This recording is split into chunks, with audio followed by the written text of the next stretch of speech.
समझ गए ना किसकी बात होने जा रही। तो T1 T2 पे पैरामेट्रिक पॉइंट T1 और T2 हैं, उस पर आपने टेंजेंट डाली किसी भी पैराबोला के लिए, और उन दोनों टेंजेंट का जो पॉइंट ऑफ इंटरसेक्शन होगा उसका डिस्कशन अब हमें करना है। ओके है भाई।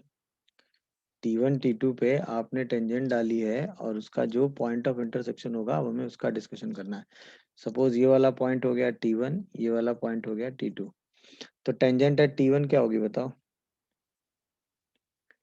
टेंजेंट एट T1 क्या होगी? क्या वो T1 y is equal to x plus a T1 square होगी? Yes sir. Yes, sir. और टेंजेंट एट T2 क्या होगी? T2 y equal to x plus is equal to A x plus a T2 square। Square. इन्हीं दोनों को equation को solve करके x और वाई निकाल दीजिए।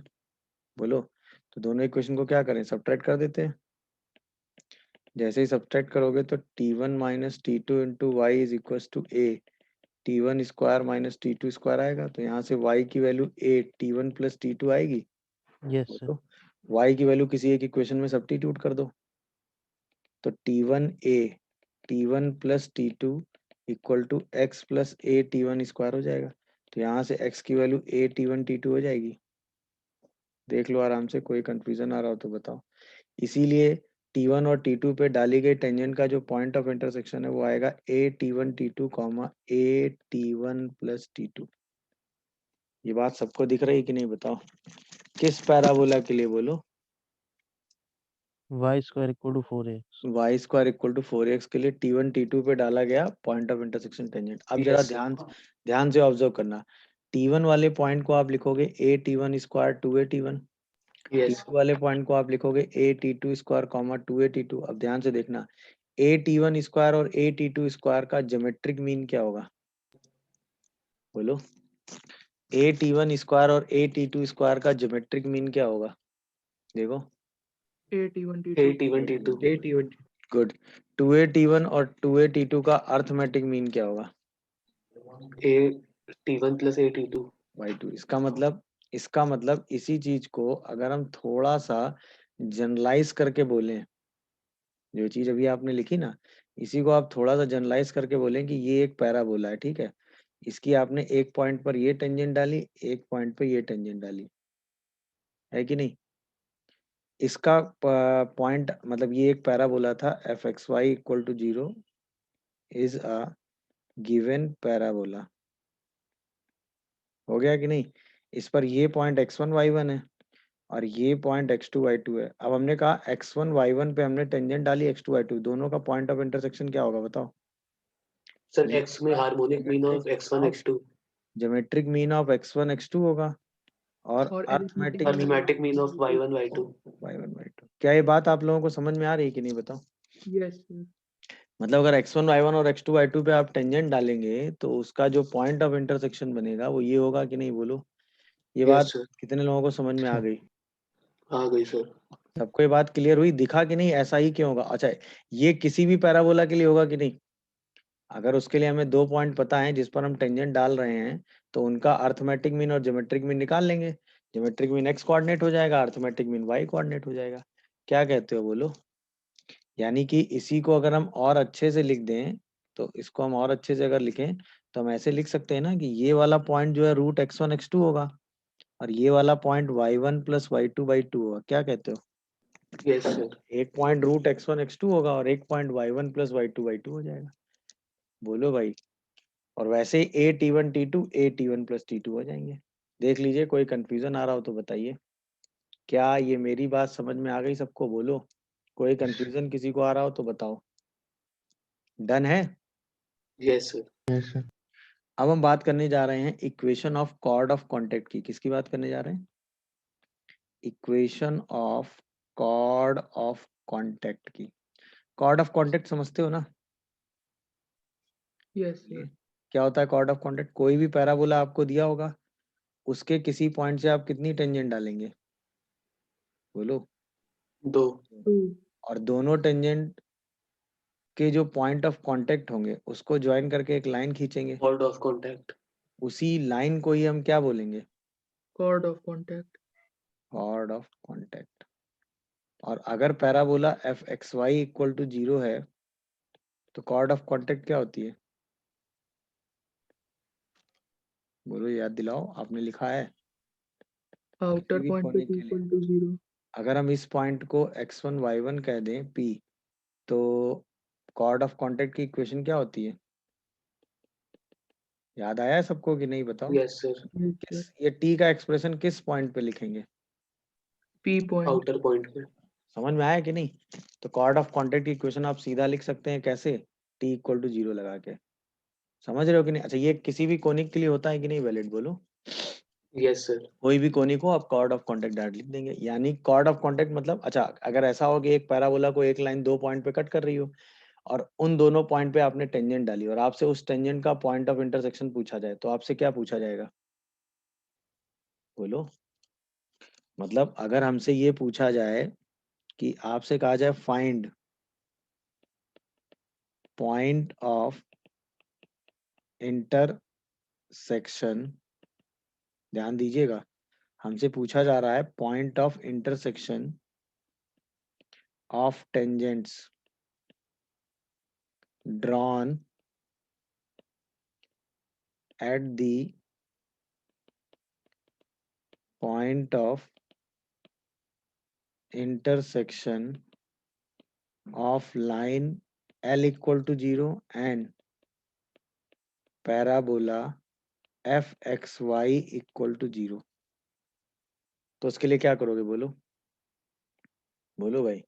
मतलब एक पैराबोला आपको दिया हुआ है fxy इक्वल टू 0 और एक लाइन आपको दी हुई है L equal to 0। Sir 2 points निकाल लेंगे। हाँ, 2 पॉइंट निकालोगे, इतना काम करोगे? अजीब सा पैराबोला दिया जाएगा, क्वाड्रेटिक बनाओगे, सिंपलीफाई करोगे, 2 पॉइंट निकालोगे, और थोड़ा दिमाग बढ़ाओ। T1 T2 और T1 प्लस T2 सर। ये T1 T2 कहाँ यार? मतलब ये जनरल पैराबोला थोड़ी ना है, कोई भी पैराबोला हो सकता है, स्टैंडर्ड नहीं है। और थोड़ा दिमाग लगाओ, हमें ये वाला पॉइंट निकालना है। क्विक, सब कुछ सामने है आपके, हमें ये वाला पॉइंट P निकालना है। p को लेट कर लेंगे और इक्वेशन ऑफ कॉर्ड निकाल देंगे, फिर कंपेयर कर देंगे। Very good. मतलब हम क्या करेंगे, P को लेट कर लेंगे। सबसे पहले लेट P अल्फा बीटा, इसके बाद क्या लिखेंगे? राइट। क्या लिखोगे राइट करके? t equal to 0। Right chord of contact लिख लेंगे कि नहीं? Chord of contact T equal to 0 लिख दिया। इसके बाद सोचो, ये लाइन L इक्वल टू 0 और ये T इक्वल टू 0 दोनों कोइंसाइड कर रहे हैं कि नहीं? यस सर, इसका मतलब फिर हम क्या यूज करेंगे? कोइंसाइडिंग लाइन की कंडीशन। हाँ, use condition for coinciding lines. मेरी बात समझ पा रहे हो सब लोग? Yes sir, use condition for coinciding line T equal to 0 and L equal to 0।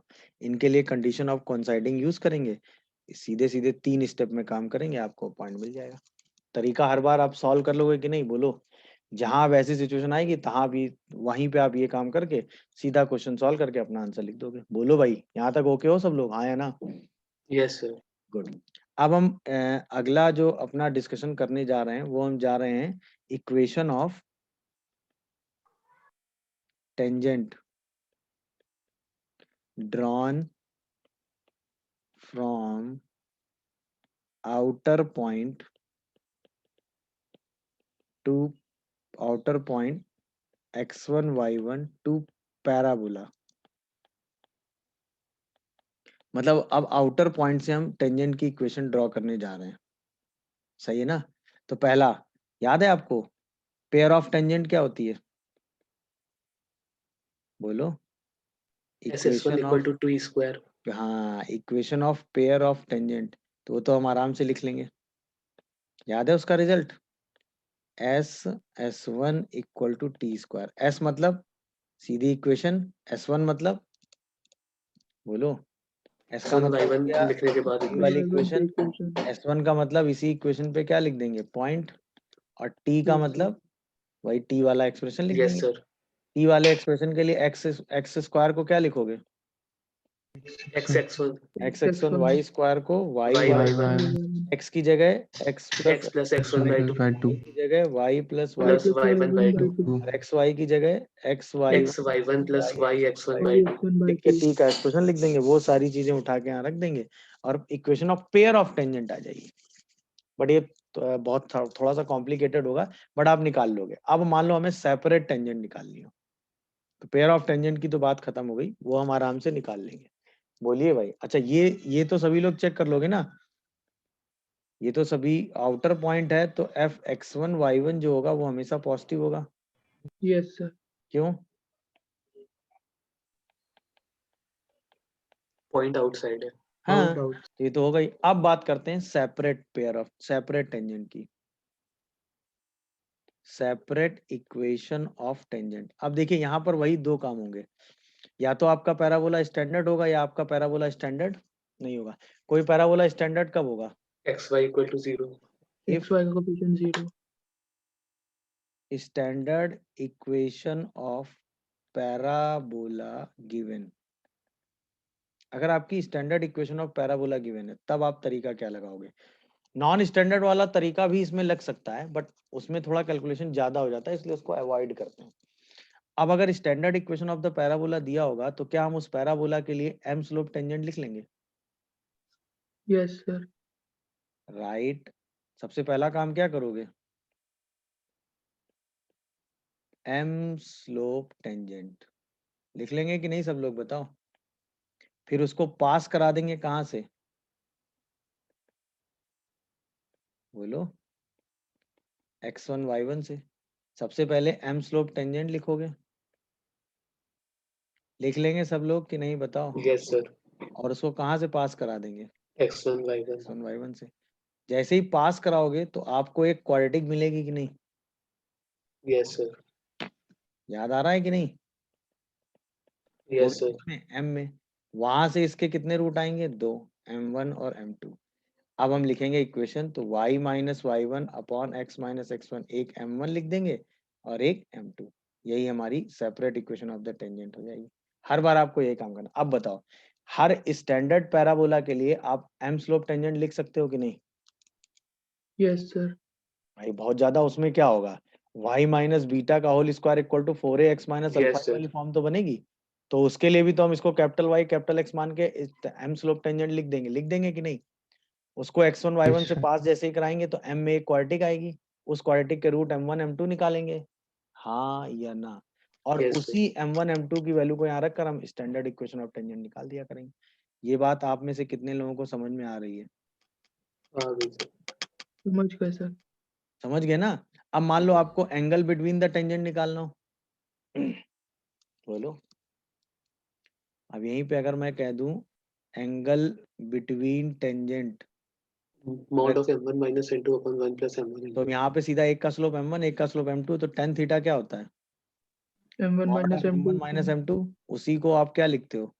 m1 plus m2 का whole square minus 4m1 m2, am I correct? Yes sir. Divided by 1 plus m1 m2। अब बताओ ये सारी values उठा के रख देंगे कि नहीं? Yes sir. भाई हमें g of m equal to 0 पता है, जिसके रूट क्या है? m1 m2। यहीं से हम क्या निकालेंगे? m1 plus m2 and m1 m2, और उसको उठा के हम कहाँ रख देंगे? यहाँ पे। तो हमें एंगल मिल जाएगा। और ये क्वाड्रेटिक यही सेम क्वाड्रेटिक है कि नहीं, ये बताओ। बोलो, जो आपने उस पॉइंट से पास करके बताई थी। तो हम यहाँ पर एंगल बिटवीन द टेंजेंट निकाल लोगे कि नहीं? तो अगर आउटर पॉइंट से दो टेंजेंट डाली और दोनों के बीच का एंगल निकालना है, तो आपको बस ये क्वाड्रेटिक बनानी पड़ेगी। और ये क्वाड्रेटिक कैसे बनाओगे? एम स्लोप टेंजेंट की इक्वेशन लिख के सीधा एम में एक क्वाड्रेटिक इक्वेशन बना लोगे x1 y1 से पास करा के। अगर एम निकालने होंगे तो एम निकाल के इक्वेशन लिख दोगे, एंगल निकालना होगा तो एंगल निकाल लोगे। क्या ये मेथड आप लोगों को समझ में आया? पहले तो बस ये समझाओ। हाँ, सबसे पहले हमें क्या चाहिए? इक्वेशन ऑफ टेंजेंट चाहिए, वो भी इस पॉइंट 2,5 से, है कि नहीं? तो पहले देखो 2,5 आउटसाइड है कि नहीं है? तो 25 माइनस 24 पॉजिटिव आ रहा है, यानी आउटसाइड तो है ही। दिख गया कि नहीं, बताओ। अब आउटसाइड के लिए सबसे पहले क्या करो? एम स्लोप टेंजेंट लिखो। अब बताओ इसके लिए एम स्लोप टेंजेंट आपने लिखी है, क्या लिखी है बोलो? y equal to m x plus, अच्छा a A by निकालेंगे m. ना, तो 4a इक्वल टू 12, तो a की वैल्यू 3 आ जाएगी, 3 बाई। Yes sir. इसको कहाँ से पास करा दोगे? 2,5 से। जैसे इसमें 2,5 पास कराओगे तो आएगा 5 equal to 2m plus 3/m। क्या कहते हो तुम लोग? Yes sir. 5m is equal to 2m square plus 3, तो 2m square minus 5m plus 3 equal to 0। यहाँ से अगर हम निकालेंगे तो 2m स्क्वायर प्लस कितना 2m प्लस 3m, बोलो अरे बताओगे कुछ। यहाँ से आप क्या कॉमन करोगे 2m तो m माइनस 1, यहाँ से माइनस कॉमन -3 कॉमन शायद ना, m यस सर। माइनस 1, यानी m की एक वैल्यू 1 आएगी और एक वैल्यू 3/2 आएगी। अब इक्वेशन ऑफ टेंजेंट क्या होंगी बताओ, बोलो।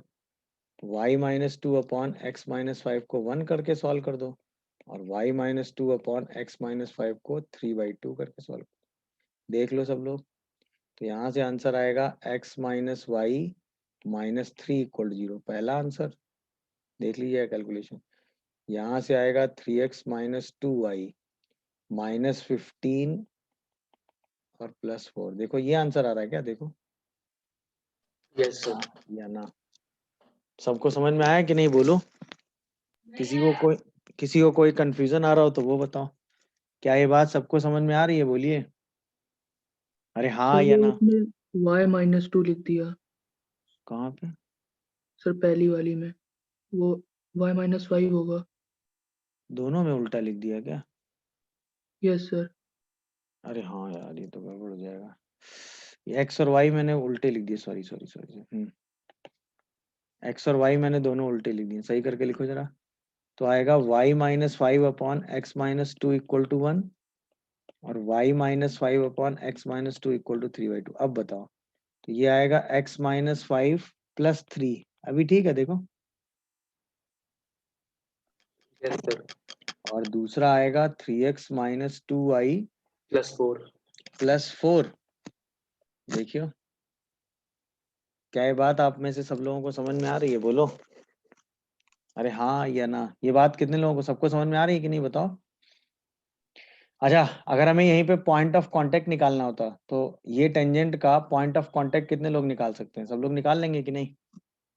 Yes sir. क्या करोगे पॉइंट ऑफ कांटेक्ट निकालने के लिए, पॉइंट ऑफ कांटेक्ट को x1 y1 मानोगे, टेंजेंट की इक्वेशन लिख के क्या कर दोगे, कंपेयर। याद आया मेथड कि नहीं। Yes sir. तो पॉइंट ऑफ कांटेक्ट निकल आएगा आउटर। अच्छा, स्टैंडर्ड पैराबोला के लिए आउटर पॉइंट से टेंजेंट निकालने का तरीका सबको समझ में आया कि नहीं, ये बताओ।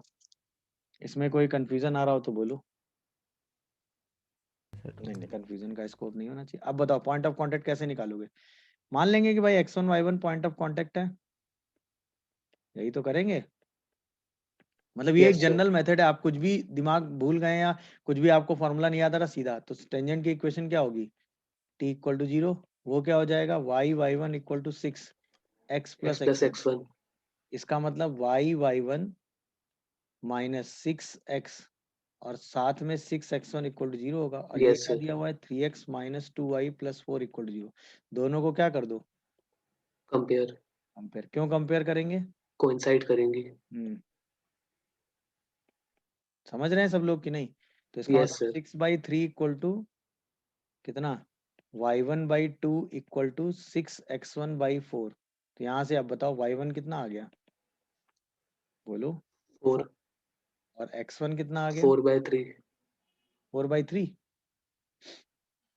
Yes sir. या 4/3 या 2/3, नहीं 4/3। 4/3। 4/3। तो पॉइंट ऑफ कांटेक्ट कितना आ गया, 4/3, 4। ये बात कितने लोग समझ रहे हैं। अच्छा, अब कोई हमसे अभी बोल रहा था ना कि हम सर वैसे कर दें a/m² वाले मेथड से, कर सकते हो कि नहीं। भाई m की वैल्यू आपको पता ही है, a आपको पता ही है, तो a/m² कॉमा 2a/m भी लगा सकते हो, बट ये भी मेथड लगा सकते हो। तो पॉइंट ऑफ कांटेक्ट आप हर बार निकाल लोगे।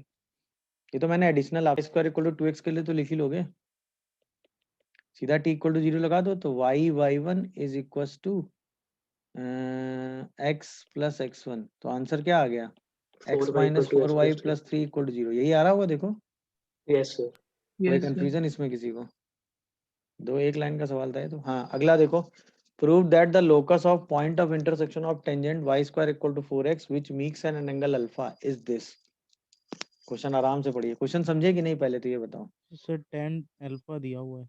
10 अल्फा दिया हुआ है, वेरी गुड। और 10 अल्फा को हमें किसके टर्म में निकालना पड़ेगा, सर हमें इस पॉइंट का लोकस निकालना है। इस पॉइंट को h के मान लेते हैं, इनसे दो टेंजेंट डाले गए, उनके बीच का एंगल अल्फा दिया हुआ है। और किस पैराबोला के लिए बात हो रही है? Y square equal to 4x। क्या करोगे बताओ जल्दी, क्विक। अगर हम m में क्वाड्रेटिक बना लें तो काम हो सकता है कि नहीं? यस सर, हो जाएगा। समझे क्वेश्चन का एम क्या है भाई? भाई टेन अल्फा जो होता है वो m1 m2 का होल स्क्वायर माइनस 4 स्टैंडर्ड है ना सब कुछ, M1 M2 upon 1 plus m1 m2 होता है कि नहीं? तो अगर हम Yes, m में sir. क्वाड्रेटिक बना ले तो काम हो जाएगा। तो सबसे पहले m स्लोप टेंजेंट लिखो। सबसे पहले क्या लिखो? m slope tangent. तो y square equal to mx plus a by m, और उसको कहाँ से पास करा दो? बोलो। H comma H K. comma K से तो k equal to m h plus a by m हो जाएगा कि नहीं? तो यहाँ से m square h minus k m plus a zero आएगा कि नहीं? बस ये देख लो। अरे हाँ या ना? Yes, sir. यहाँ से m1 प्लस m2 कितना आएगा? जल्दी। K by M square. k by h। H yes sir, के बाय m1 m2 कितना आएगा? a K by by m। H. ये दोनों A वैल्यू by उठा के यहाँ रख दो। तो टेन स्क्वायर अल्फा कितना हो जाएगा? k square by h square minus 4a by h upon 1 plus a by h। बोलो। अब इसी को आप सॉल्व कर दो। जैसे इसको थोड़ा सिंप्लीफाई, यही तो लोकस आ गया। बोलो। तो लोकस क्या लिखोगे? Y square minus 4ax by एक x बच जाएगा ना, is equal to x into x plus a tan square alpha. देखो ये आंसर दिया है क्या? नहीं नहीं नहीं नहीं नहीं नहीं, स्क्वायर करेंगे ना तो x वाला पोर्शन तो पूरा ही कैंसिल हो जाएगा ना। दोनों साइड स्क्वायर करेंगे तो इसका भी तो स्क्वायर होगा। तो ये साइड स्क्वायर आएगा और ये x कैंसिल हो जाएगा। देखो ये आ रहा है क्या? क्या दिया है? एक्स प्लस, हाँ ये तो दिया है, y square minus 4x equal to x plus a का whole square into tan square alpha. समझ गए सब लोग कि नहीं? बताओ तरीका समझे कि नहीं? हमें इस पॉइंट का लोकस निकालना था जिससे डाली गई टेंजेंट के बीच का एंगल अल्फा दिया था। तो ऑब्वियसली स्टैंडर्ड पैराबोला था तो एम स्लोप टेंजेंट लिखी, पॉइंट से पास करा के सीधा इक्वेशन लिख दी। देख लीजिए किसी को कोई कंफ्यूजन आ रहा हो तो बताएंगे। क्या है? बोलो। अगर दो पैराबोला, सपोज एक ये पैराबोला है और एक ये पैराबोला है, दोनों एक दूसरे को दो पॉइंट पे इंटरसेक्ट कर रहे हैं, है कि नहीं? मान लो ये parabola f x y equal to zero है, ये parabola g x y equal to zero है, और आपको एंगल निकालना है पॉइंट ऑफ इंटरसेक्शन पे। तो क्या करोगे? सबसे पहले क्या निकालोगे? Point of intersection. Find a and b. A और बी मिल जाएगा कि नहीं? तो Yes, उसके लिए sir. दोनों इक्वेशन को Yes, सॉल्व कर sir. दो। अब अगर ए की बात करो तो ए पर पहले के लिए टेंजेंट लिखोगे, ए पर दूसरे के लिए टेंजेंट लिखोगे, वो तो आप आराम से लिख लोगे ना, और फिर Yes, उनके sir. बीच का एंगल निकाल दोगे, है कि नहीं? बोलो। सर, इनडायरेक्टली tan थीटा ही पूछ रहे हैं। हाँ इनडायरेक्टली टेन थीटा ही पूछ रहा है, सही ना? अब मान लो find angle between tangents at point of intersection.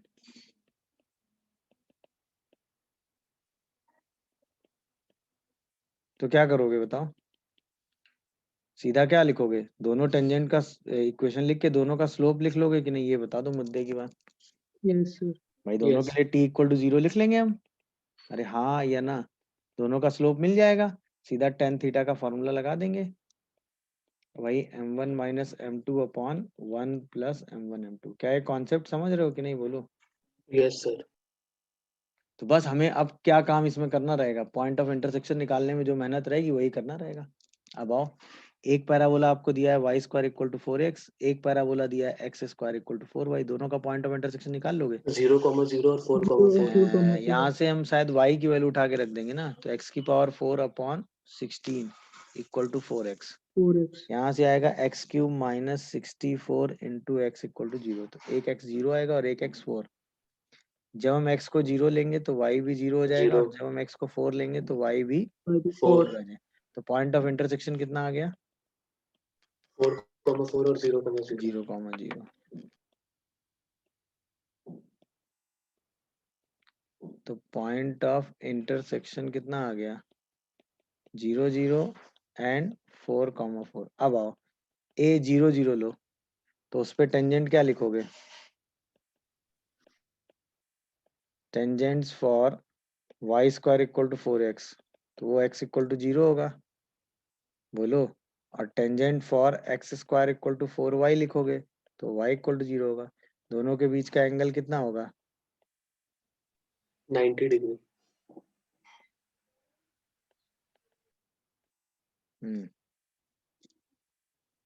अब बाई 4,4 ले लो,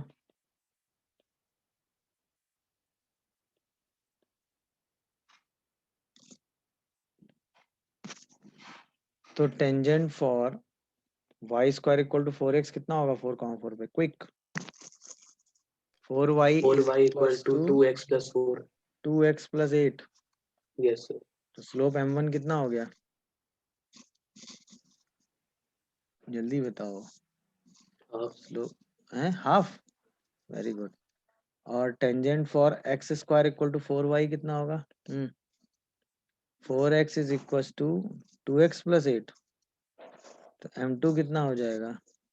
नहीं 4y, तो m2 कितना हो जाएगा?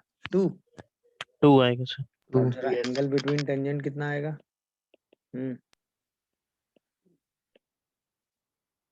Angle between tangent is theta, तो tan थीटा कितना हो जाएगा आपकी बताओ? 2 माइनस 1/2 अपॉन 1 प्लस 2 इंटू 1/2। सही लिख रहा हूँ मैं? बस ये देख लो। Yes sir. तो 3/, कितना आ रहा है? 4. 4. 3/4। 3/4।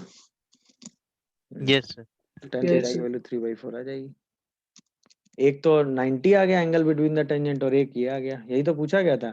Then find angle between the tangent, तो एक 90 आ गया और एक कितना आ गया? थीटा। tan इनवर्स 3/4, बोलो। तरीका समझे कि नहीं? मुद्दे की बात बस ये समझाओ। पॉइंट ऑफ इंटरसेक्शन निकाला, दोनों के लिए स्लोप लिखा, मतलब वही टेंजेंट की इक्वेशन लिखी, स्लोप लिखा और सीधा एंगल निकाल दिया। कितने लोगों को ये तरीका क्लिक किया है बताओ? मेरे हिसाब से अब समझ में आ गया होगा। तो ये स्टैंडर्ड पैराबोला के लिए आप आउटर पॉइंट से जो भी एनालिसिस करना है कर लेंगे कि नहीं, ये बताओ। Yes sir. इसमें किसी मतलब हम जो रिजल्ट पढ़ रहे हैं कि tangent drawn at the end point of the focal cord, कोई भी फोकल कॉर्ड आप खींचो, उसके एंड पॉइंट से 2 टेंजेंट डालो, तो वो टेंजेंट हमेशा कहाँ इंटरसेक्ट करेंगे बताओ? Directrix. डायरेक्ट एक्स पे। सही है ना? वो कैसा भी पैराबोला हो, बट फोकल कॉर्ड के एंड पॉइंट से खींची गई टेंजेंट हमेशा कहाँ इंटरसेक्ट करती है? डायरेक्ट एक्स पे। क्या ये बात आप में से सभी को समझ में आ गई? क्यों ऐसा होता है देखो, मतलब अगर मैं चाहूँ तो इसको एज अ शॉर्टकट भी मैं प्रूव कर सकता था, ऐसी दिक्कत नहीं थी। मतलब मैं ऐसे भी लिख देता कि भाई ये है, ये पॉइंट मान लेते हैं T1 है, ये पॉइंट मान लेते हैं T2 है, ठीक है ना? For parabola y square equal to 4x है, तो ये वाला पॉइंट आएगा AT1 स्क्वायर कॉमा 2AT1, ये आएगा AT2 स्क्वायर कॉमा 2AT2, बोलो भाई। AT2 स्क्वायर कॉमा 2AT2, दोनों पे जब आप टेंजेंट खींचेंगे तो उसका पॉइंट ऑफ इंटरसेक्शन कितना आ जाएगा बताओ मुझे? AT1 T2 comma AT1 plus T2। आज की क्लास में तो आपने प्रूव किया है ना। अब अगर कॉर्ड ज्वाइनिंग T1 T2 इस फोकल कॉर्ड, तो कंडीशन क्या होती है? T1 T2 equal to -1. इस फोकल कॉर्ड, तो तुरंत आप T1 T2 का प्रोडक्ट क्या लिखते हैं? -1। यही -1. पॉइंट A क्या लिख दोगे? -A. -A comma A T1 -1/T1, यही आपने ऊपर लिखा था देखो। Yes. तो ये कहाँ लाई करने लगेगा तुरंत? Directrix. X plus A equal to 0. हाँ, तुरंत ये कहाँ लाई करने लगेगा बताओ? Lie on the line X plus A equal to 0. Lie on the line x plus a equal to 0, और इसी लाइन को आप क्या बोलते हैं? Directrix. अभी बात सबको समझ में आ रही होगी, इसमें अब कोई कंफ्यूजन नहीं। कैसा भी पैराबोला हो, अगर आप फोकल कॉर्ड के एंड पॉइंट से टेंजेंट खींचते हैं तो वो हमेशा कहाँ इंटरसेक्ट करती है बताओ? Direct x Directrix. पे। अच्छा, अब इसी चीज को बुक मतलब कई जगह ऐसे लिखा मिलेगा, ध्यान दीजिएगा।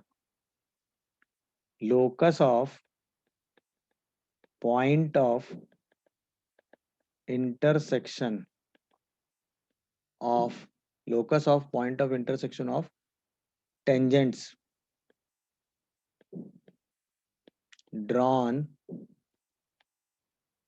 at the end point of any focal chord of parabola is directrix. ये बात कितने लोग समझे? बोलो। मतलब यस सर समझ।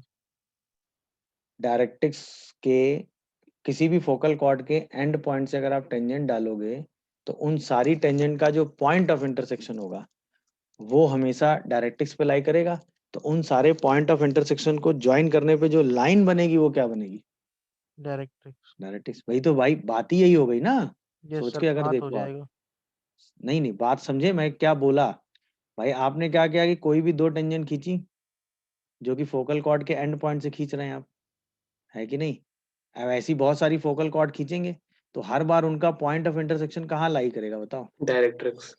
डायरेक्ट्रिक्स पे। क्यों लाई करेगा बताओ? सोच के देखो।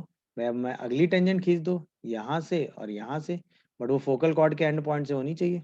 अगली टेंजेंट ऐसे ही खींचो तो हर बार जो टेंजेंट के पॉइंट ऑफ इंटरसेक्शन है वो सब डायरेक्ट्रिक्स पे ही लाई, इसी लाइन पे लाई करेंगे। सारे पॉइंट ऑफ इंटरसेक्शन ज्वाइन करोगे तो लोकस बनेगा ना, उसी लोकस को हम क्या कहेंगे? डायरेक्ट्रिक्स। समझे कि नहीं? तो अगर आपसे Yes, कभी sir. भी किसी भी फोकल मतलब किसी भी फोकल कॉर्ड के एंड पॉइंट से खींची गई टेंजेंट का लोकस पूछ रहा है तो बेसिकली आपसे इनडायरेक्टली क्या पूछ रहा है? डायरेक्ट्रिक्स। और किसी भी पैराबोला की डायरेक्ट्रिक्स तो आप निकाल सकते हैं ना। तो उसके लिए लोकस नहीं, लोकस की इक्वेशन Yes, sir. नहीं, आप डायरेक्ट्रिक्स निकालेंगे। मेरी बात समझे कि नहीं आप लोग? यस बोलो। सर। अच्छा, यस सर। इसके बाद अगला आइए, इसी रिजल्ट में अगला भी है। अगला सर ऊपर रिजल्ट स्क्रॉल कर दीजिए सर, नोट हाँ, करना है इसमें। इसी में अगला रिजल्ट जो है वो ये है कि अगर मैं यही आपसे कहूं कि locus of a point for which two perpendicular tangent can be drawn, या इससे पहले, इस लोकस से पहले अगर मैं आपसे कहूं कि tangent drawn at the end point of the focal cord, tangents drawn at the end point of focal chord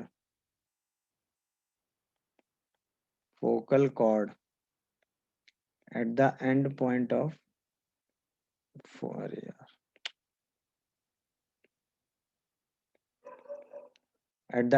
of focal chord of parabola। ठीक है, tangents drawn at the end point of focal cord of parabola, tangent drawn at the end point of focal chord of the tangent drawn at the end point of focal chord of the parabola, है ना, are perpendicular to each other,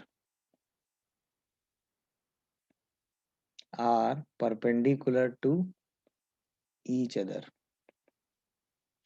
या इसी result को ऐसे भी कह सकते हैं हम कि एंगल बिटवीन, या इसी रिजल्ट को कुछ कुछ बुक्स में ऐसे भी लिखा मिलेगा कि एंगल बिटवीन टेंजेंट्स, ठीक है ना, at the end point of focal cord of parabola कितना होता है? 90 degree. Is 90 degree. दोनों बातें सेम है, सही है ना? मतलब फोकल कॉर्ड के अगर एंड पॉइंट से टेंजेंट डालेंगे तो टेंजेंट डायरेक्ट्रिक्स पे इंटरसेक्ट करेंगे, ये भी ट्रू है। और उन दोनों टेंजेंट्स के बीच का एंगल कितना होगा भाई साहब? 90 90 डिग्री। degree. 90 डिग्री। अब आओ, ऐसा क्यों होगा ये बताओ, जल्दी सोचो। दोनों टेंजेंट्स के बीच का एंगल कितना होगा? क्विक। 90 डिग्री। 90। क्यों होगा, कोई बताएगा मुझे? भाई ये टेंजेंट आपने खींची, ये टेंजेंट आपने खींची, दोनों टेंजेंट ऑब्वियसली अगर फोकल कॉर्ड के एंड पॉइंट से खींची गई तो कहाँ इंटरसेक्ट करेंगी? बोलो। डायरेक्ट्रिक्स पे। और उनके बीच का एंगल कितना होगा? 90 डिग्री। बोलो भाई, सही है। और प्रूफ करते हैं। इसको हम T1 कह देते हैं, इसको हम कह देते हैं T2। सही है। तो Yes. टेंजेंट एट T1 लिखो जरा। Parabola y square equal to 4x ले लो आराम से। आसान सा पैराबोला उठा लेते हैं ना। वैसे रिजल्ट तो ये किसी भी पैराबोला के लिए है, बट अभी हम प्रूफ करने के लिए आसान सा पैराबोला लगाते हैं। तो टेंजेंट एट T1 लिखो, क्या लिखोगे? T1 y is equal to x plus a T1 square. तो इसका स्लोप 1/T1 होगा। अब देखते जाना। टेंजेंट एट T2 लिखोगे तो क्या लिखोगे? T2y equal to x plus a T2 square. वैसे तो सीधा स्लोप लिख लेता मैं, 1/T2 होगा। Yes, बोलो। sir. अच्छा, चूंकि कॉर्ड जो है, जो ज्वाइन कर रही है Focal chord है. T1 एंड T2 को, वो है फोकल कॉर्ड। तो इसका मतलब T1 इंटू T2 कितना होगा? Minus -1 1. इस बात से कितने लोग एग्री हैं? सभी लोग होंगे मेरे हिसाब Yes, से। sir. गुड। तो T1 इंटू T2 कितना है भाई साहब? Minus 1. -1। अगर T1 इंटू T2 -1 है, M1, M2, M1 into M2 भी -1. -1 हो जाएगा। ये बात दिख रही होगी सबको। Yes, sir.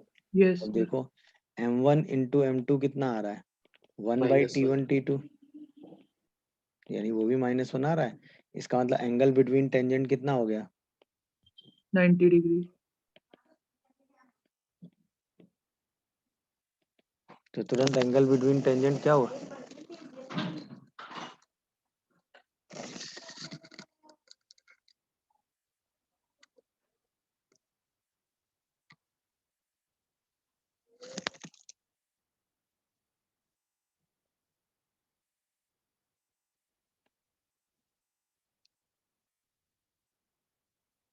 तो एंगल बिटवीन टेंजेंट कितना होगा? 90 डिग्री। 90. समझ गए भाई? कितने लोग ये बात समझ पा रहे हैं बताओ? चलो हम बोल देते हैं फिर। भाई हमने इसमें ये बोला था, locus of point for which two perpendicular tangents drawn, वो डायरेक्ट्रिक्स होगी पैराबोला की। ऑब्वियसली अगर किसी पॉइंट से आप दो टेंजेंट डालते हो, दोनों के बीच का एंगल 90 है, तो वो पॉइंट हमेशा डायरेक्ट्रिक्स पे ही लाई करेगा। तो ऐसे जितने भी पॉइंट आएंगे, उन सारे पॉइंट को ज्वाइन करोगे जिनसे आप दो परपेंडिकुलर टेंजेंट ड्रॉ कर रहे हो, तो वो सारे पॉइंट कहाँ लाई कर रहे होंगे? डायरेक्ट्रिक्स पे लाई कर रहे होंगे। इसको प्रूव करने के लिए हमने क्या किया? एक parabola y square equal to 4x ले लिया। उसके लिए हमने एम स्लोप टेंजेंट की इक्वेशन लिखी और उसको एक पॉइंट P H, K से पास करा दिया। वहां से हमें क्वाड्रेटिक आ गई, उसमें M1 M2 निकाल लिया। चूंकि दोनों टेंजेंट के बीच का एंगल 90 डिग्री है, तो M1 M2 -1 कर दिया। वहां से लोकस आ गया x plus a equal to 0, यही डायरेक्ट्रिक्स हो गया। सही है। इसी स्टेटमेंट को हम ऐसे ही बोल सकते हैं कि कॉर्ड ऑफ कॉन्टेक्ट जो है, मतलब डायरेक्ट्रिक्स के किसी भी पॉइंट से अगर आप कॉर्ड ऑफ कॉन्टेक्ट खींचते हो, तो वो हमेशा एक फोकल कॉर्ड होती है, होनी भी चाहिए। क्योंकि डायरेक्ट्रिक्स से किसी भी पॉइंट से अगर आप दो टेंजेंट खींचोगे, सही है ना, तो उनके बीच का एंगल 90 होगा, और उनका जो कांटेक्ट पॉइंट होगा, उसको ज्वाइन करने वाली कॉर्ड हमेशा एक फोकल कॉर्ड बनेगी। क्यों? क्योंकि फोकल कॉर्ड के एंड पॉइंट से खींची गई टेंजेंट के बीच का ही एंगल 90 हो सकता है, और वो इंटरसेक्शन हमेशा डायरेक्ट्रिक्स पे लाई करेगा। ये मेरी बात सबको समझ में आ गई कि नहीं? यहाँ तक सारी बातें, इस पूरे स्टेटमेंट में लिखी हुई सारी बातें सबको समझ में आई? कोई ऐसा जिसको कोई कंफ्यूजन या डाउट आ रहा हो तो मुझे बोल सकता है अभी भी। बोलिए जल्दी से। बोला ये नहीं समझे? मतलब मैंने नहीं कहा कि हुआ कोई क्लियर। भी पैराबोला है और ये एक डायरेक्ट्रिक्स है। ध्यान देना, कोई भी पैराबोला और ये उसकी डायरेक्ट्रिक्स है। समझे कि नहीं? आपने कोई भी टेंजेंट खींची, उस टेंजेंट का सेगमेंट लिया कहाँ से? पॉइंट ऑफ कांटेक्ट से डायरेक्ट्रिक्स के बीच में। ये सेगमेंट उसके फोकस पे कितना एंगल बना देगा? 90. ये है थ्योरी। ये हुआ पॉइंट ऑफ कांटेक्ट, ये लाइन हो गई डायरेक्ट्रिक्स। सही है ना? तो ये जो पीए सेगमेंट है, ये हमेशा कितना एंगल बनाएगा? 90 डिग्री। मेरी बात समझ रहे हो कि नहीं बताओ? ये बात समझ रहे हैं सब लोग कि नहीं? तो ये मतलब कोई भी टेंजेंट आप खींचो, उस टेंजेंट का सेगमेंट लो कहां से कहां तक? पॉइंट ऑफ कांटेक्ट से डायरेक्ट्रिक्स के बीच में। ये हमेशा पैराबोला के फोकस पे कितना एंगल बनाएगा बताओ? 90. 90 डिग्री। ये हमेशा पैराबोला के फोकस पे कितना एंगल बनाएगा? 90 डिग्री। बोलिए भाई, कोई कंफ्यूजन आ रहा हो तो बताइए, हाँ या ना। ये बात सबको समझे? अच्छा, ये हम चलो प्रूफ करते हैं इसको। तो प्रूफ करने के लिए हमारे पास भाई वही सिंपल रास्ता होता है। मान लेते हैं कि पैराबोला जो है y square equal to 4ax है। भाई रिजल्ट तो किसी भी पैराबोला के लिए वैलिड है, स्टैंडर्ड के लिए प्रूफ करके चेक कर लेते हैं। तो पॉइंट पी को हम 80 स्क्वायर 280 बोल सकते हैं, बताओ। अच्छा, डायरेक्ट्रिक्स को हम x plus a equal to 0 कह सकते हैं, बोलो। अच्छा आप बताओ टेंजेंट एट पी कितना लिखोगे, quick. T y is equal to x plus 80 square. Square. Very good. इस टेंजेंट का point of intersection x plus a equal to 0 से निकालो जरा, तो a पॉइंट आएगा। तो उसके लिए y कितना आ जाएगा, जो जल्दी बताओ। y कितना आ जाएगा, x को a रख दो, तो y की वैल्यू आ जाती है शायद a plus 80 square by t. तो a पॉइंट जो है वो minus a comma a plus 80 square by t आता है। चेक करिए जरा, सही लिखा है। Sir 80 square minus a by sir t. Minus a होगा। अच्छा 80 स्क्वायर माइनस ए होगा, अभी ठीक है। तो x को हमने माइनस ए रख दिया, अभी ठीक है ना, यहाँ तक बोलो। अब Yes, बताओ, अगर मैं आपसे पूछूं स्लोप ऑफ पीएफ लाइन कितना होगा, भाई f तो फोकस है ना, तो स्लोप ऑफ पीएफ लाइन बताओ। p पता है, f पता है, पीएफ लाइन का स्लोप लिखो, कितना लिखोगे। 280 upon 80 square minus a. Very good. अच्छा मैं आपसे पूछूं स्लोप ऑफ एएफ लाइन लिखो, कितना लिखोगे। यहाँ लिखो जरा मुझे, स्लोप ऑफ एएफ लाइन लिखो, कितना लिखोगे। ए कहाँ है, एफ कहाँ है, ए ये रहा, एफ ये रहा, लिखो जरा slope. Sir minus A plus 80 square by T upon 80 square minus a by T minus 0 divided by 2a minus 2. Minus 2 है। माइनस 2 2a है। तो अगर इसको आप थोड़ा सा सॉल्व करके लिखोगे तो क्या लिखोगे, minus 80 square minus a by 280। देखो Yes, जरा sir. ध्यान से, अब जरा दोनों स्लोप का प्रोडक्ट करो। सर 90 यार। -1 आ रहा है कि नहीं, बोलो। इसका मतलब पीए जो है एफ पर कितना एंगल बना रहा है, 90। कितने लोग ये बात समझ गए।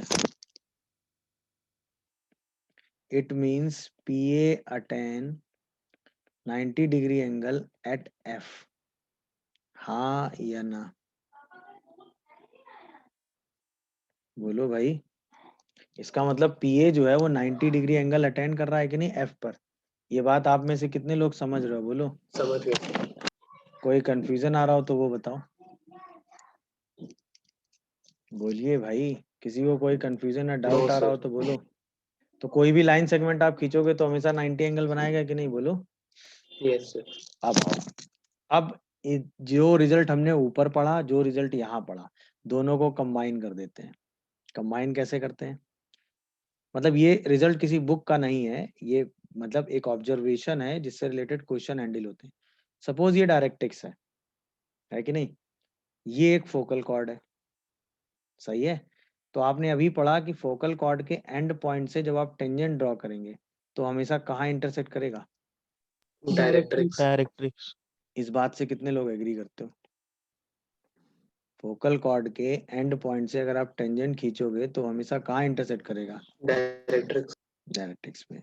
इस बात से मेरे हिसाब से लगभग सभी लोग एग्री करने चाहिए, हाँ या ना। Yes, sir. Yes, तो sir. ये एक फोकल कॉर्ड थी, ये एक पैराबोला था, और ये इंटरसेक्ट कहाँ कर रहा है, डायरेक्ट्रिक्स पे कर रहा है कि नहीं, बताओ। अच्छा, Yes, sir. और आपने पढ़ा कि ये जो सेगमेंट आएगा पीए सेगमेंट, ये वाला सेगमेंट, ये फोकस पे कितना एंगल बनाएगा, 90. 90। गुड। ये जो पीबी सेगमेंट आएगा ये भी फोकस पे कितना एंगल बनाएगा, 90. 90 इसका डिग्री। मतलब इस पी पॉइंट से ए बी पे डाला गया जो फुट ऑफ परपेंडिकुलर है वो फोकस Focus है या पे. नहीं। Yes, sir. दिखा सबको ये ऑब्जर्वेशन जो मैंने अभी कराया आपको, बताओ। Yes, sir. Yes sir. ये जो पी पॉइंट है जहां पर दोनों टेंजेंट इंटरसेक्ट कर रही हैं, उससे अगर मैं फोकल कॉर्ड पर फुट ऑफ परपेंडिकुलर डालूं तो वो फोकस होगा कि नहीं, बस मुझे ये जवाब दो। Yes, sir. तो इसका मतलब tangents drawn at the end point of focal cord कहाँ इंटरसेक्ट करती हैं, इंटरसेक्ट्स Directrix. at डायरेक्ट्रिक्स, ठीक है, और foot of perpendicular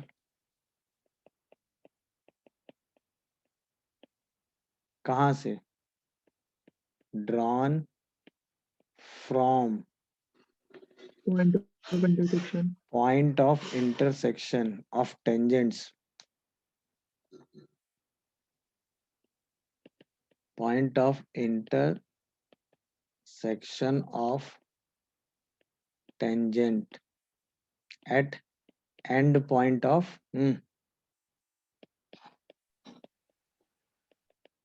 focal chord, हाँ, foot of perpendicular drawn from point of intersection of tangent and of focal chord to focal chord, नहीं to focal chord ना, Yes, sir. वो क्या होता है, is Focus. focus of parabola। क्यों होता है ये बताने की जरूरत है क्या, आप No, sir. समझ गए कि नहीं, बताओ। Yes, sir. इंपॉर्टेंट रिजल्ट है, इससे कई बार क्वेश्चन बहुत आसानी से सॉल्व हो जाता है, जिसमें आपको कुछ नहीं करना पड़ता, सिर्फ आपको पॉइंट ऑफ इंटरसेक्शन निकालना पड़ता है। और ये रिजल्ट ऐसा क्यों है आपको पता होगा, क्योंकि ये सेगमेंट फोकस पे कितना एंगल बनाएगा, 90। ये सेगमेंट भी तो टेंजेंट का ही सेगमेंट है ना, ये बी पे डाली गई, ये भी फोकस पे कितना एंगल बनाएगा, 90। अब ये भी 90, ये भी 90, तो ऑब्वियसली पी से डाला गया फुट ऑफ परपेंडिकुलर हो गया कि नहीं। Yes, sir. इसी को हम कहते हैं फोकस, और इसी को हम फोकस के साथ साथ क्या कहते हैं, foot of perpendicular, कहाँ से, point of intersection of tangent, P to AB, foot of perpendicular from P to AB। देख लीजिए, सोच लीजिए, समझ लीजिए, कोई डाउट आ रहा हो तो बताइए। समझ गए ना, पता है ने ये क्वेश्चन पूछा था, उन्होंने कहा था 3x + 4y - 5 = 0 is a focal chord of parabola if tangent drawn at the end point of focal chord intersects at 2, 1, find its focus। अब अगर आप ये चीज, ये रिजल्ट आप नहीं जानते हैं तो भाई साहब ये क्वेश्चन आप हिला नहीं पाएंगे। सोच रहे हो कि नहीं, और क्वेश्चन 2 लाइन का है कि नहीं ये बताओ। अच्छा Yes, sir. क्या करना है हमें, 2, 1 से फुट ऑफ परपेंडिकुलर निकालना Yes, sir. है। क्वेश्चन 2 लाइन का है कि नहीं, अब आपको ये फील आ रहा होगा, बोलो।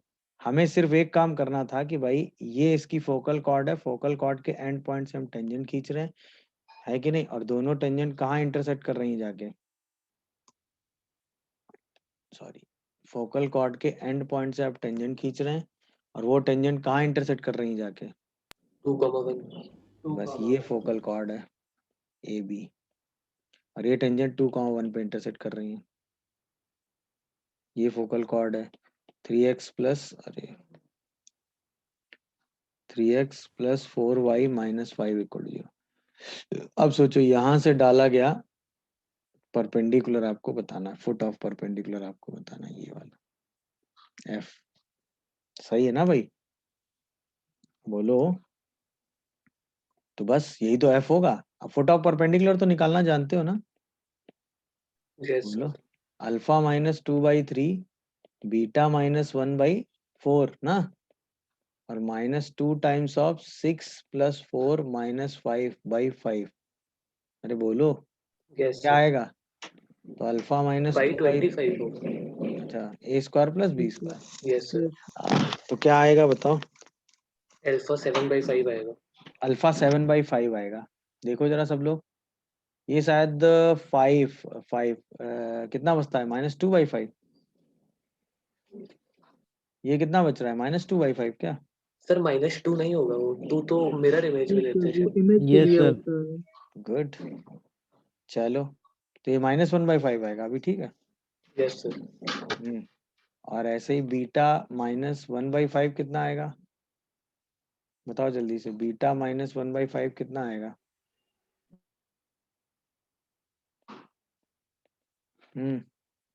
सो बीटा की वैल्यू 1/5 आई। बीटा की वैल्यू 1/5 आएगी। है वो बीटा माइनस 1/4 तो है। 4 है वो अपॉन Yes, में, sir. Beta minus 1/4। अल्फा कितना आ रहा है जरा बताना? 7/5. 7/5। 7/5। बीटा कितना आ रहा है जरा बताना? 1/5. ये पॉइंट कितना आ रहा है फोकस का? 7/5, 7/5 कॉमा 1/5. कोई कंफ्यूजन आ रहा हो तो बताओ। यहाँ तक ओके हो सब लोग? बोलो हाँ या ना। ये रिजल्ट सबको समझ में आया कि नहीं? बोलो। चलिए Yes, sir. टेंजेंट से रिलेटेड एक आखिरी रिजल्ट और पढ़ेंगे, ठीक है? वो रिजल्ट ये होता है कि mirror image of focus of parabola from any tangent of parabola lie on directrix. ये आखिरी रिजल्ट है। मतलब फोकस का किसी भी टेंजेंट से आप मिरर इमेज निकालो तो वो हमेशा कहाँ लाई करता है? बोलो। फोकस का किसी भी टेंजेंट से मिरर इमेज निकालो तो हमेशा कहाँ लाई करता है? डायरेक्ट्रिक्स पे। किसी भी पैराबोला के लिए, मतलब किसी भी पैराबोला के लिए E=1 होता है। नहीं, किसी भी पैराबोला की आप टेंजेंट खींच दो, आपने खींच दी टेंजेंट, और उसका फोकस का उससे मिरर इमेज निकाल लो। सही है ना? तो अब इसलिए 90 बना के मिरर इमेज निकालोगे, वो मिरर इमेज हमेशा कहाँ लाई कर जाएगा? Directrix. ऑलवेज, मतलब कैसी भी सिचुएशन हो वो मिरर इमेज हमेशा कहाँ मिलेगा आपको? बोलो। डायरेक्ट्रिक्स पे। समझ रहे हो कि नहीं? फोकस का किसी भी टेंजेंट से मिरर इमेज निकाल दो, वो मिरर इमेज हमेशा कहाँ लाई करता है जाके? डायरेक्ट्रिक्स में। ये हो गई टेंजेंट और ये हो गई डायरेक्ट्रिक्स। सही है ना? तो अगर आपसे ये पूछा जाए कि किसी भी टेंजेंट से फोकस का मिरर इमेज पूछा जाए, सही है ना? अब अगर मैं आपसे सिंपल एक लॉजिक पूछूं कि find the locus of mirror image of focus drawn from any tangent of the parabola, तो वो क्या होगा? Equation of directrix. Equation of directrix. ये मैं लिखवा नहीं रहा हूँ, समझ गए होगे? सही है Yes, ना? sir. अब चलो इसको प्रूव कर लेते हैं। इसको प्रूव करना पड़ेगा ना, तो प्रूव करने के लिए क्या करोगे भाई? सेम पैराबोला y² = 4x ले लो, इसकी टेंजेंट लिखो। बोलो। Py=x plus at square. हाँ, इसकी टेंजेंट लिखो कहाँ पे? एट T1 at², 280 पे क्या होगी? ty = x plus at²। चलो ये टेंजेंट आ गई, यानी x minus ty plus at² = 0। Tangent मिल गई सबको कि नहीं? Yes, sir. अच्छा, फोकस क्या है? a, A, 0. A, अब इसका जरा मिरर इमेज निकालो। मिरर इमेज ऑफ फोकस, इसको हम अल्फा बीटा कहते हैं। हमें बस ये प्रूव करना है कि जो अल्फा है वो ए है कि नहीं? तो भी तो वो यहाँ लाई कर जाएगा ना। अब आओ, Yes. तो alpha minus a/1 beta minus 0/-t, और इमेज निकाली ना -2 a plus at² upon 1 plus t²। तो अल्फा माइनस a = -2 है, तो अल्फा की वैल्यू -a आ गई, दिखा? Yes, sir. Beta by -t, beta -0/-t, ये कितना आ गया? ये तो शायद -2 है ना, -280 Yes, sir. -2a. ये कितना बनता है? -280। तो बीटा की वैल्यू क्या -280 आ रही है, देखो। Yes, जो sir. मिरर इमेज वाला पॉइंट है -a, -280 आ रहा है, और ये कहाँ लाई करेगा? Sir, plus 280 हो जाएगा. Yes, sir. Yes, sir. Plus 280 हो जाएगा। अच्छा, -t है, +280 हो जाएगा। देखो ये कहाँ लाई करता है? Directrix. Directrix. x plus a equal to 0 मतलब डायरेक्ट x। अब ये t कुछ भी होता रहे क्या फर्क पड़ता है, तो किसी भी टेंजेंट से अगर फोकस का मिरर इमेज लोगे तो वो हमेशा कहाँ लाई करेगा बताओ। Directrix. Image of f from tangent वो हमेशा कहाँ लाई करता है, डायरेक्ट x पे। ये बात सबको समझ में आ गई कि नहीं आ गई, बोलिए। तो किसी भी टेंजेंट का आप मिरर इमेज लेंगे वो हमेशा कहाँ लाई करेगा बताओ। डायरेक्ट्रिक्स। गुड, ये बात समझ में आ गई सबको, कोई कंफ्यूजन इसमें आ रहा हो तो बताओ। समझ गए सब लोग कि नहीं, बोलो बोलिए, सही है, समझ गया सर। गुड। Yes, इसके sir. बाद हाँ बेटा बोलो, गुड। इसके बाद एक आखिरी चीज, अगर आपने टेंजेंट खींची है ए और बी 2 पॉइंट से, तो ऑब्वियसली वो टेंजेंट किसी तीसरे पॉइंट सी पर इंटरसेक्ट करेंगे, हाँ या ना। Yes sir. सपोज आपने ए और बी से टेंजेंट खींची और वो किसी तीसरे पॉइंट सी पे इंटरसेक्ट करेंगे। अब ए बी फोकल कॉर्ड है या नहीं वो हमारा कंसर्न नहीं है, आपने ए और बी से टेंजेंट खींची है और वो इंटरसेक्ट कहाँ कर रहे हैं, सी। सी पे। देख लो आराम से, कोई कंफ्यूजन आ रहा हो तो बताओ। तो अगर हम ए और बी से टेंजेंट खींचे और वो सी पे इंटरसेक्ट कर रहा हो, तो फोकस से तीनों पॉइंट की डिस्टेंस निकाल लो, ए की, बी की और किसकी, सी की। सी की। फोकस से तीनों पॉइंट के डिस्टेंस निकालो, ए की, बी की और किसकी, सी की। सही है ना। मान लो सपोज ये आपने टेंजेंट खींची है, ये फोकस है, सही है। तो फोकस से तीनों टेंजेंट की डिस्टेंस निकालो, ए की, बी की और सी की, है कि नहीं। तो ये जो f a, f b, f c आते हैं ना, वो जीपी में आते हैं। मतलब tangent drawn at a and b for parabola intersect C, ठीक है। if f be the focus of parabola, ठीक है, then क्या होता है, f a, f c and f b are in GP. मतलब अगर हम एफ सी का स्क्वायर करें तो वो हमेशा f a into f b के बराबर होगा। समझे क्या प्रॉपर्टी है, मतलब प्रॉपर्टी समझ रहे हो कि नहीं भाई, क्या है, नहीं समझ रहे हो। रिजल्ट समझ पा रहे हैं कि नहीं आप लोग, बोलो। Yes sir. तो ये एफ ए, एफ बी और एफ सी जो हैं,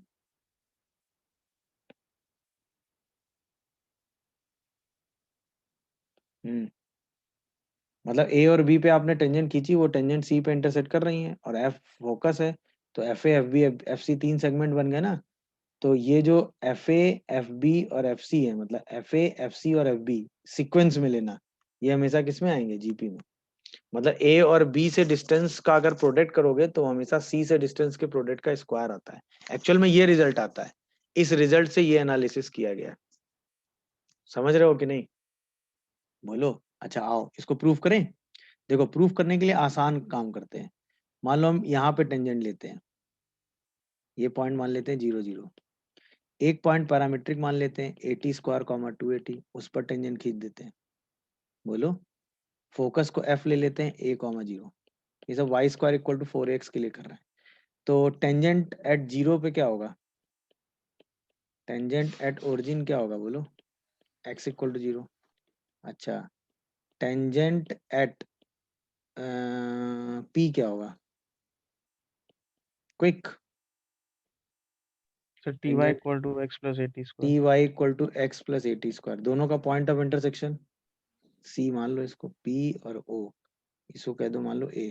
इन दोनों का पॉइंट ऑफ इंटरसेक्शन A क्या होगा, 0,80। 0,80। 0,80। यहाँ तक पहुंच गए हो। अब बताओ yes sir. What is F A. Root में a square plus a square t square. Root में A पॉइंट आप निकाल चुके हो, मतलब A square plus A square t square. चलो what is F P? Focal distance a plus a t square. And what is F O? A. अब जरा ध्यान देखना, F P into F O करो तो a into a plus a t square. क्या ये ए square plus a T का whole square आ रहा है? और यही एफ ए का स्क्वायर लिखा है कि नहीं, हाँ या ना? अब देखो, पी और ओ पे जो दो टेंजेंट डाली गई वो ए पे इंटरसेक्ट कर रही हैं, कर रही नहीं? तो एफ ए का जो स्क्वायर है वो एफ ओ और एफ पी के प्रोडक्ट के बराबर है कि नहीं? Yes sir. एफ ए का जो स्क्वायर है वो एफ पी और एफ ओ के प्रोडक्ट के बराबर है कि नहीं है, बताओ? तो अगर ए और बी पे टेंजेंट डाली गई और वो सी पे इंटरसेक्ट कर रहे हैं और एफ फोकस है, तो f c square f a और एफ बी के बराबर होगा कि नहीं, बोलो? मेरी बात समझ रहे हो कि नहीं? मेरी यस बात सर। समझ रहे हो कि नहीं तुम लोग, ये बताओ। अरे हाँ या ना बोलो। Yes sir. कितने लोग मेरी ये बात समझ रहे हैं, ये बताइए। यहाँ तक कितने लोगों को सब कुछ समझ में आ गया है?